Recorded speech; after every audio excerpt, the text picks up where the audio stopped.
Hello, I'm Sherry Kell.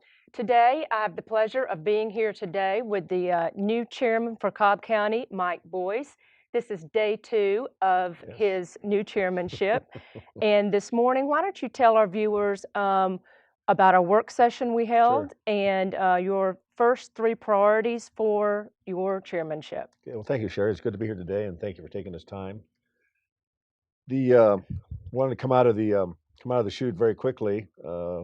Been talking with the commissioners over the last few weeks about some priorities that have either been put in limbo while I was waiting for me to come aboard, or some programs that I personally want to make sure are taken care of in the first early days of my administration.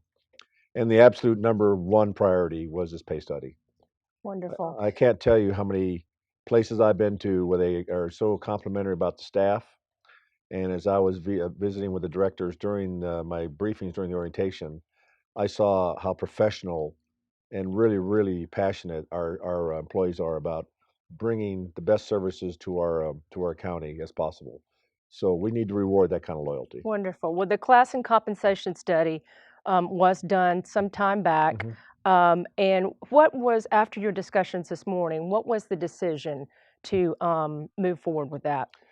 Well, since the study has been out there for a little while, and there's been a period there where it's been resting, waiting for me to come aboard. Right. A lot of the commissioners wanted to make sure that during that time, some issues had not emerged or that had things had changed. Plus, they had some concerns about the study itself.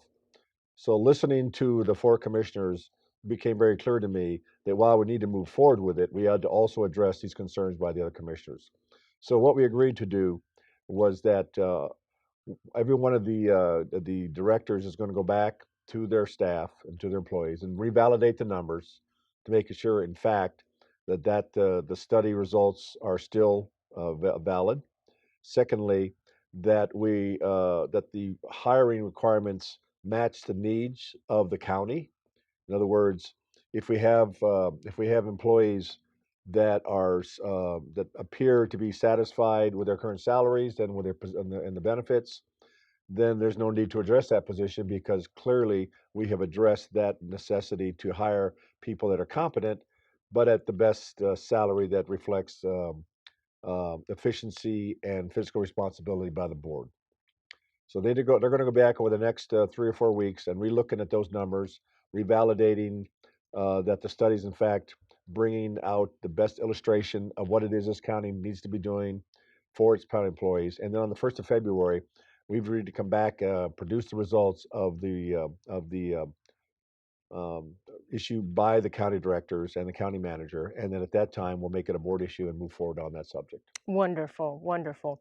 Well, the second thing you talked about today as a priority is the issuance of the general obligation park bonds Right. approved by the voters in 2008. Yes. So it sounded like you had some agreement amongst all commissioners on what's going to happen. And so why don't you tell our viewers what's going to happen next week on the agenda?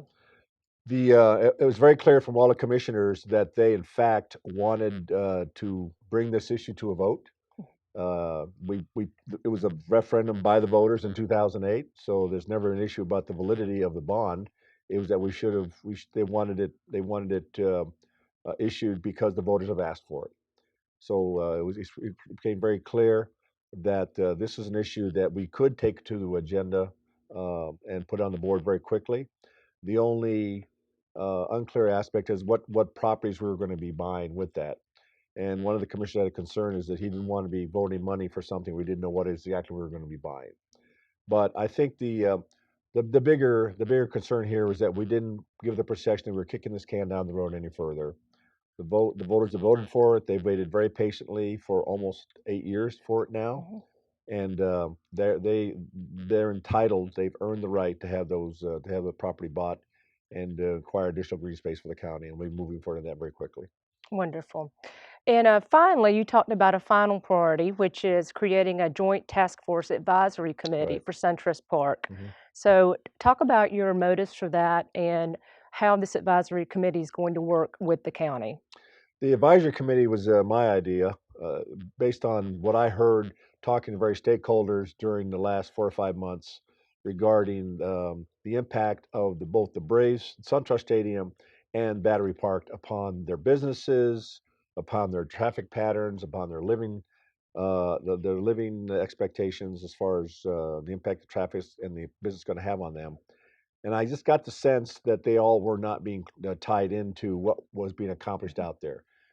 There's been a lot of work done by a lot of people, but we weren't bringing them all into a common um discussion about that. So I thought the advisory committee would be one way to make sure that we would complement the county manager's efforts, who's the designated representative for our work on the Brace project, would complement his efforts because he is the county manager. He has a lot of responsibilities in addition to doing the Braves Stadium. And I thought that if we had at the very end then where we need to start paying attention to the small details, because we're 100 days out, we're 100 days out from the stadium doing from the opening day. I want to make sure that we had enough people and eyes on the ground to help him to ensure that we made this a successful opening, not just on opening day, but also in the future for the whole development. Wonderful. And I believe that that group is meeting on Friday of this week, Right, correct? exactly. And there were some concerns by some of the commissioners to make sure that this advisory board met all the requirements of the law.